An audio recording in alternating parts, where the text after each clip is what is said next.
everybody, I'm Tom. So exams, right? Here we go. But really, it's more like this. Yeah. Look, why exams? What's the point of exams? Any ideas? I like that. So measuring. Yeah. And like Assessing. measuring, assessing. Okay. Fun. Fun. Depends on the person. Maybe. Yeah. Definitely. Some sort of certificate that shows your ability, your level. Definitely. Now, do exams reflect real life? If you do well on an exam, are you going to do well at a job? Maybe. You could still be good at both, but are they related? Probably not, because the microphone stopped working. I can shout, but apparently the video. Hello? Hello? Test, test, test, test? We can hear you. Okay, here we go. Nice. It started working now. Now it's working.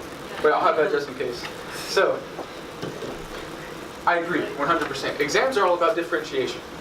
They just need to be able to say, you're here, but your classmate?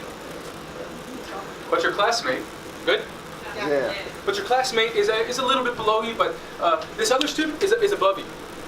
Now, when we talk about that sort of differentiation, it's not working, is it?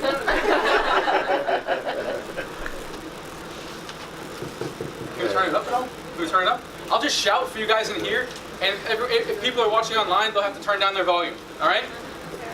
It's all about differentiation. That's it. Exams don't reflect real-life skills. Now, maybe there are real-life skills that will be helpful in exams, like determination. If you can sit down and concentrate for 3-4 hours at a time, that will be helpful in your professional life, for sure. But that's not necessarily exam skills, but the fact is this. Our students need exams. They need exams. Because that's a way to differentiate. If you have large groups of people, you have to be able to say, you're better than these others. You're in this category, therefore I think this about you. It's necessary for our students because it opens doors. So it's necessary for us. Because that's how we're judged. Now, how do we prepare students for exams? What do we have? We work on the format. We work on the format, we go through different practice activities, practice tests, exercises, test-taking skills, vocabulary. And what sort of results do we expect? Well, we've got first the good. These are the students, they'll succeed no matter what. They're going to do really well. So we have faith. Video's not working? No? We have faith that these students are going to do very well no matter what, and they do well. Now, here's the catch though. We usually don't get credit for that. We usually don't get credit for that. No one says, oh wow, your student is amazing. That's probably because of you. The best students, we don't get credit for, but we hear more about these guys, the bad students. These are the ones that go into the exam and you say, please don't fail too badly. You don't expect them to do well. You just pray a little bit, and maybe it won't be so bad. We're going to hear more about these guys. So we have the good, the bad, and the ugly surprise. So these are the students who we expect to do well or okay, at least. But then we get the results. Are you kidding me? Are you serious? You did listening? Why is that a problem? It's one of those things, and it can be frustrating for us because what happened? What happened with these ugly surprises? What do you think? When you have an ugly surprise, a bad result, when you expected a good result, why does that happen? Stress. Nice. Yes. That's it right there. So they can know something, but what happens when you're stressed? Let's say, like for me in Russian. So, I live in St. Petersburg, and I have a dog. He's 9 years old, getting older, he's got a white muzzle and everything like that. So I was walking my dog last week. This happened last week. And we're just walking, and suddenly this guy essentially allows his dog to attack my dog. So I'm pulling my dog back, and I'm yelling at this guy, like, get your dog away, control your dog, in English. I lost all of my Russian. All of it. And then I tried to speak to him in Russian because he's an older guy. He doesn't speak any English at all. And it was terrible. I like to think of myself as upper intermediate Russian. Elementary at best. Elementary at best because of stress.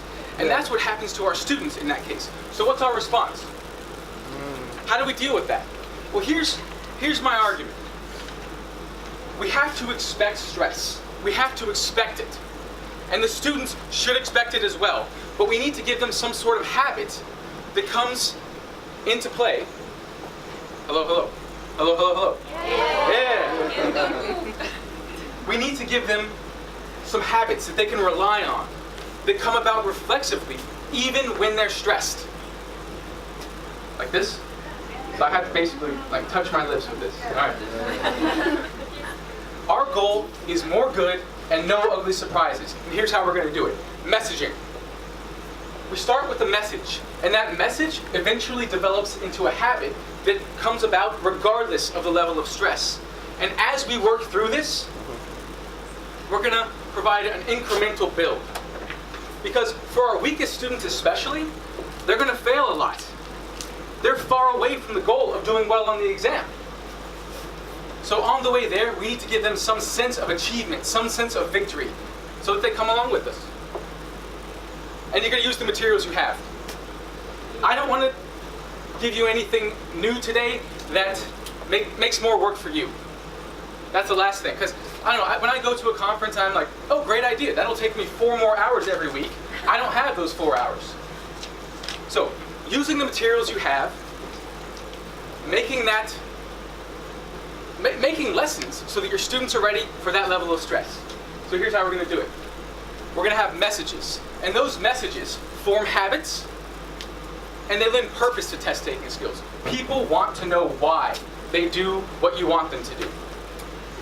So from that, they'll actually start to do it, and your weakest students are going to see progress. Now I'm going to go through all the messages that we use in my school and my teachers use. So you can take pictures or look online later. They're going to all be on one side at the end. So let's just go through them quickly, and then I'll work with a few, because I have 20 minutes. First, for reading. Read the questions before we read the text. That's a message. That should be a habit for our students. Second, locate the answer. Not locate the specific answer, but the area of the answer. Find where that is and search in that area. That's a habit that our students need to have. Message 3, confirm your answer directly with the text. And then use process of elimination. That's reading. Now, we've got listening. Read the questions before you listen. Read the questions before you listen. That's something they need to do, regardless of the level of stress. Listen both times to confirm your answers. Students come in very confident. They don't listen the second time. You see it in the class. You think they listen the second time during the exam? No. Then keep listening for contradictions. Now we're gonna talk about that one specifically because that's about exam taking and that differentiation that we talked about. Then, writing. A good argument is a well-structured argument. Take the time to structure your argument and plan and organize, because organizing saves time. Organizing saves time for the students. They need to understand that. Now, I love talking about writing too. Those are the messages that our students need to get. This is, I think, the most practical skill that is relevant to exams that we can teach our students. Then, use of English. This is just because. Why is it this way? You have to know it. It's a pattern. Memorize it. Just because. You have to learn it. Then, when you're on the exam, trust your instincts. There's no logic behind a lot of this stuff. You just have to go with it. You're not going to know everything. That's the thing. You're not going to know everything on the exam. And that's okay, because if that makes our students more stressed, that they don't know an answer, everything gets worse. They need to know that they will be stressed. You will be stressed on the exam. Be prepared for it. You're not going to be at your best. And that stress could come from you didn't sleep enough. Some dog just attacked your dog and you yelled at a guy. You will be stressed, but trust these habits and these messages. Those are all the messages. So this is picture time if you want to take a picture.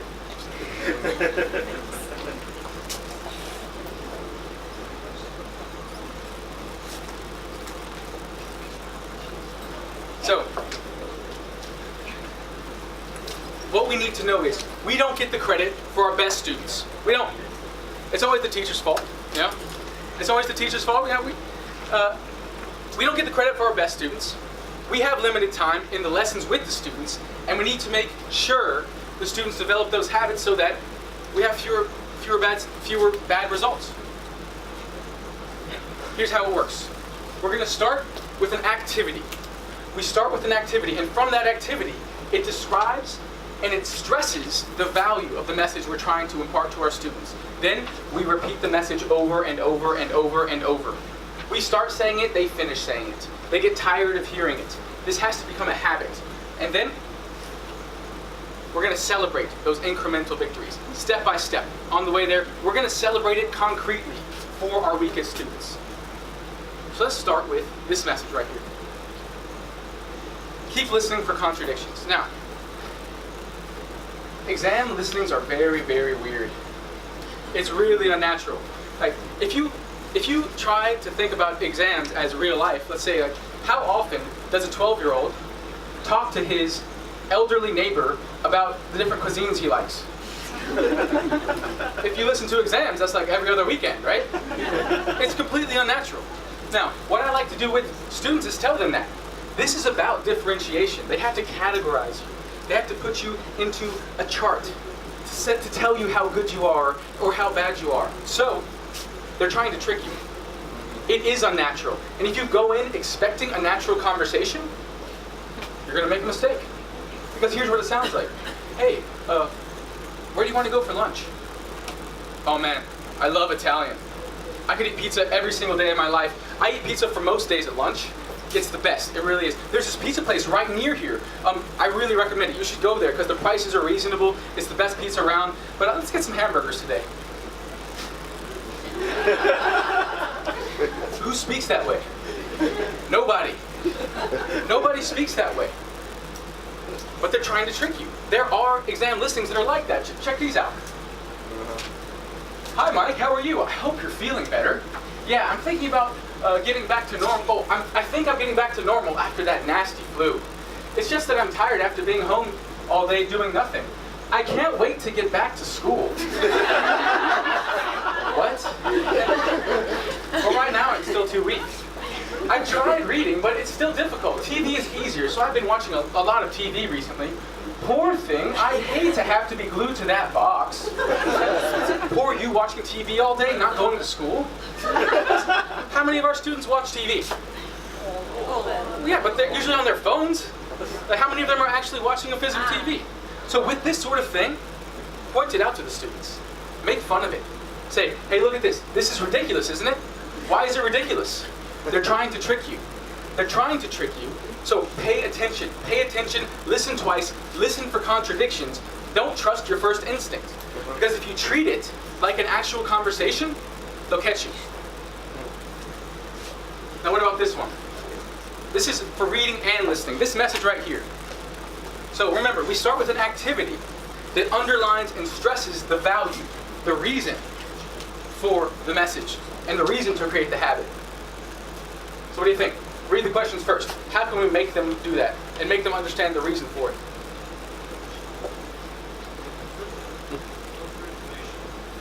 Sorry? So something looking for information? Yeah, definitely. Yeah. So you want them to look for information within the text first, based on the questions. In the question. Exactly. You can anticipate what's coming in the text based on the questions, for example. Now, there's a lot of different options. Here's one I have right here. I like to make them fail. And make them understand that they failed because they didn't do what I want them to do. So here we've got, first, they listen without the questions. They listen without the questions. And then I take away the listening, and then I give them the questions. And then they fail it. They try to remember. They try to remember how many. Here, I messed that up. Sorry.